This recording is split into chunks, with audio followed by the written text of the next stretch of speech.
Fox 5 and Hot 97 present Street Soldiers with Lisa Evers. I'm so glad you're joining us for this episode of Street Soldiers on girls and gangs and female crime fighters. I'm your host, Lisa Evers. Police and prosecutors are seeing a disturbing development in the city's gang shootings. For the first time, more of the trigger pullers and some of the leaders or shot callers are teen girls. But as recent cases show us, female crime fighters are determined to not only hold them accountable, but also show them a way out before it's too late.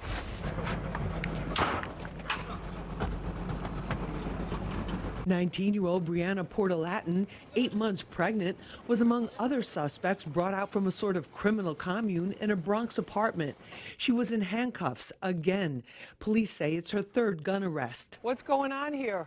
I love you, babe. The expectant mom with a rap sheet is allegedly one of 20 members of the notorious Slaughtery gang, indicted in 14 shootings in the Fordham section of the Bronx. In our exclusive look inside the NYPD takedown, we learn she's not the only female alleged trigger puller. There's also a 15-year-old girl, shown here in silhouette, taking aim and firing. Then there's one of the gang's leaders, 19-year-old Nadine Asamoah, known as drill rapper Nay Benz. Investigators say she was one of the leaders. We're racing to the precinct right now because so far this morning the detectives have captured 8 subjects wanted in this case. Nay Benz, police say you're a trigger puller. Police say you're a trigger puller. Is that true? What? Police say you're a trigger puller.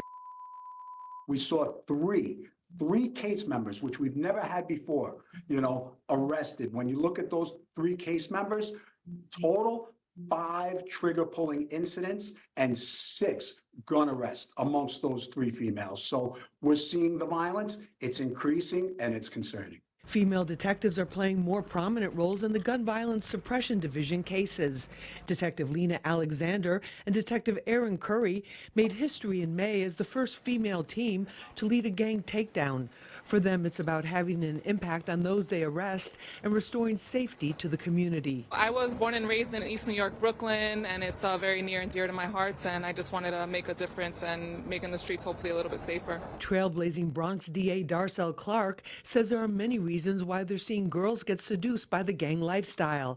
That's why, in addition to prosecuting the cases, she also devotes her time and energy to prevention in the community, to let girls know they have other options. Some of them are afraid. Some of them are forced to do it. Some of them just, are curious. They like the bad boys, so they want to run in those circles to see what it's like. They may not necessarily be like that, but it's too late once you get caught up in it. Poverty, and unstable family, and mental health issues are also factors, says clinical social worker Dr. LaShawn Paul, who treats teen girls at risk.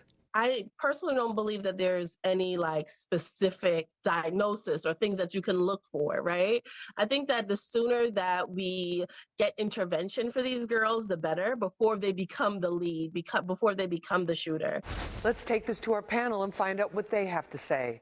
Joining us is Detective Aaron Curry. She is with the NYPD's Gun Violence Suppression Division. She's a New York girl from East New York, Cypress Hills houses. And she's part of the all-female team that led one of the takedowns of one of the gangs that included female gang members. Detective Curry, thank you so much for being with us. We appreciate it. Thank you for having me. It's a pleasure.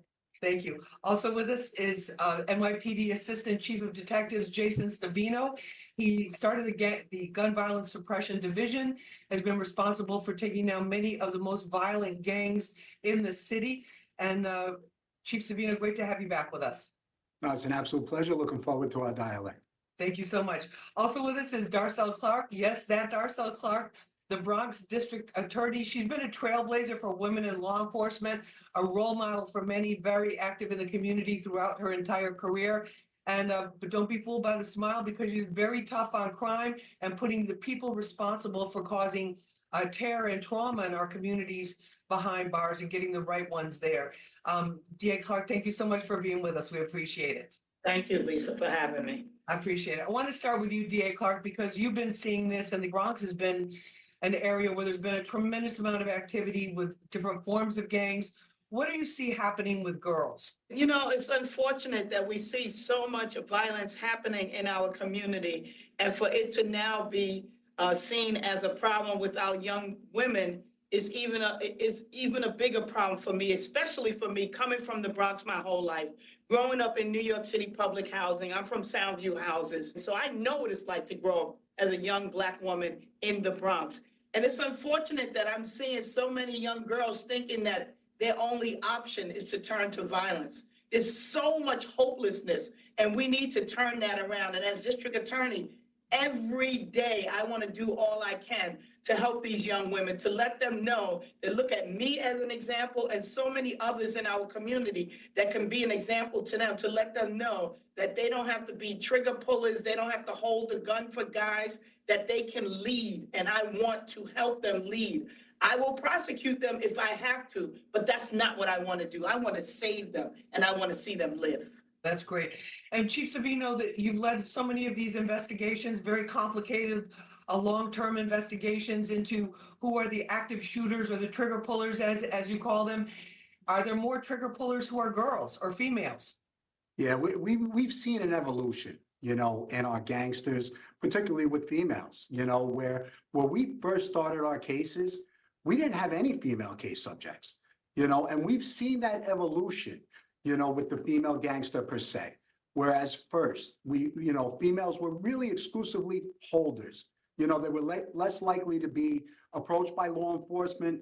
They were basically holders of pistols and drugs. Because of that reason, now they've graduated to become shot callers.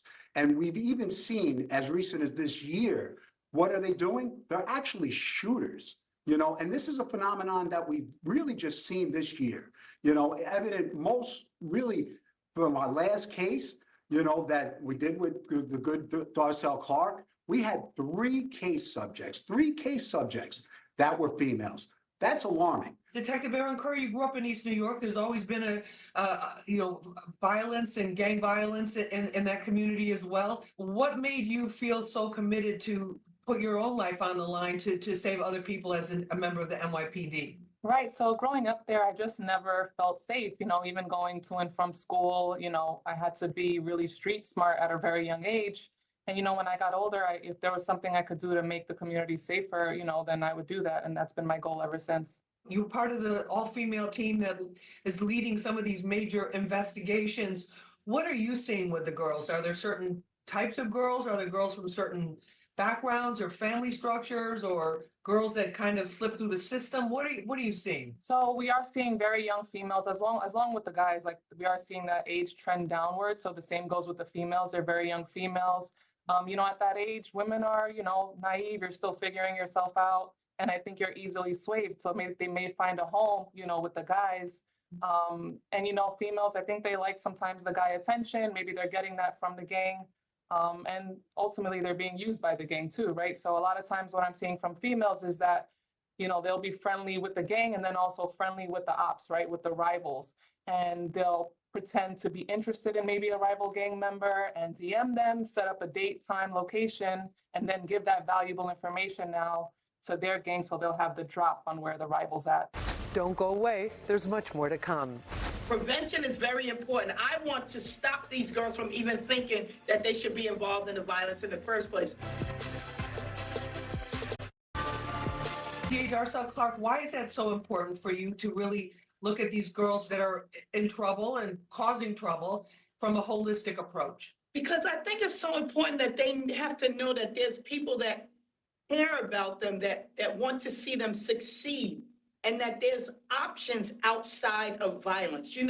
As a district attorney, people always want me to come up with alternatives to incarceration. Well, for me, that's too late. It shouldn't be about incarceration. It should be alternatives to the violence. That means before they even do the act that's going to lead to something that eventually may be incarceration, that we stop them from dealing with the violence. Now, these neighborhoods are unsafe, and I get it that sometimes young women or even some of the young men feel like they have to get involved in certain things for their own survival. I know that exists, and that's why I've had so many different resolutions to how we deal with the prosecutions that we do have. So prevention is very important. I want to stop these girls from even thinking that they should be involved in the violence in the first place. And the way that has to happen is that we need more investments in our community.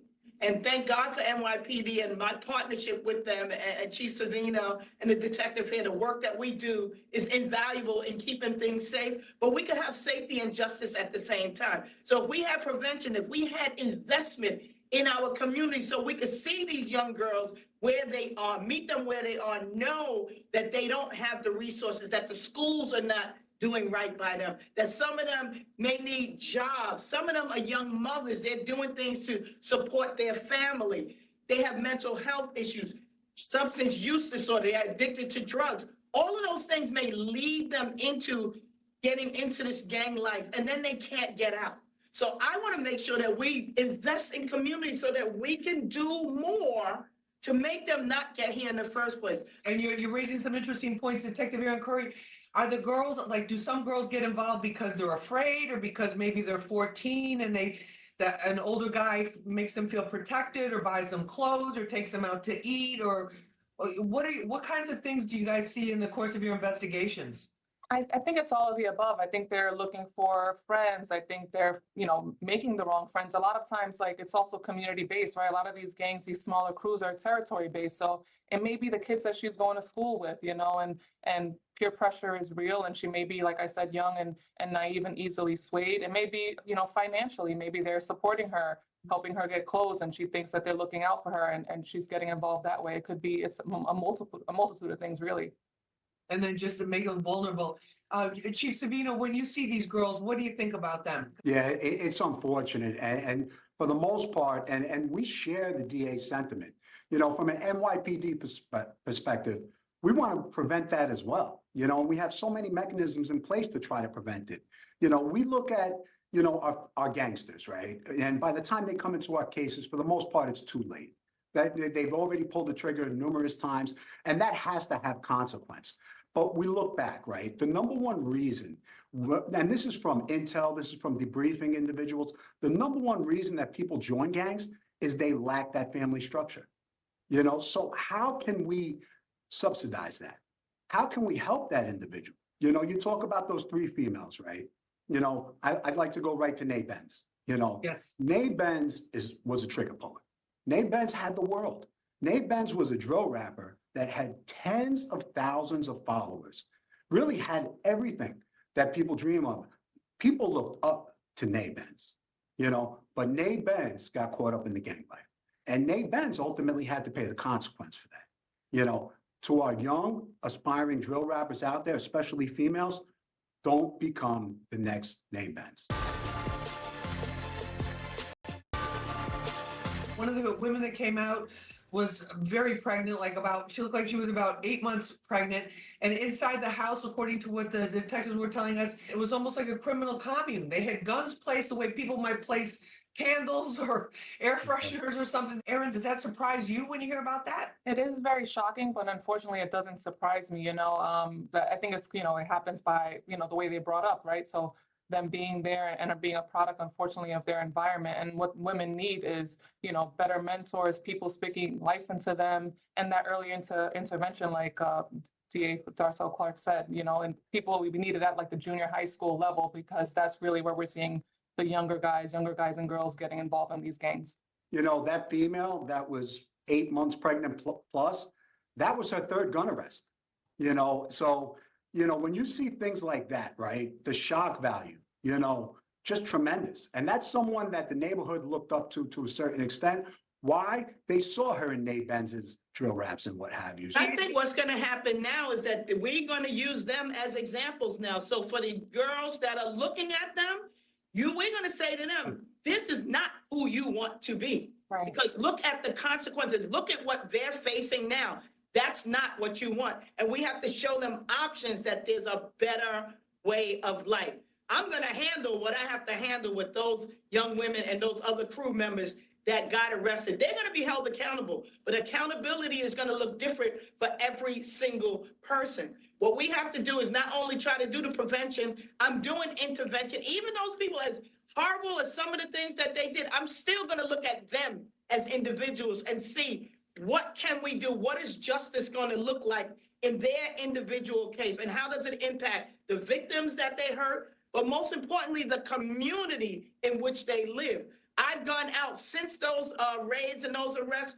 I can't tell you countless of residents that just came up and thanked me for finally doing something, telling me you got the right people. Chief Savino, one of the cases that we were along for, I believe was in Brooklyn, one of the detectives said to me, one of the homes that they went into, he said the father, came up to him and said, "Take my son. I can't do anything with him. We have tried everything." And they found a couple of guns like in sneaker boxes and stuff like that in the house. But what about the parents in all these situations? Yeah, it's unfortunate. There's not necessarily a rhyme or reason to it.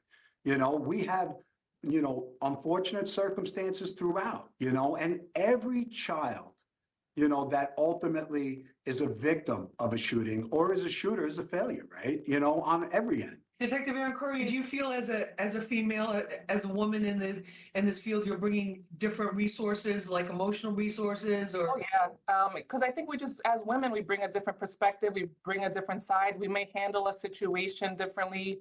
Me and my partner, we talk to everybody like a human because we're all human at the end of the day. So our approach, our tact, and the way we carry ourselves, and it's always worked for us.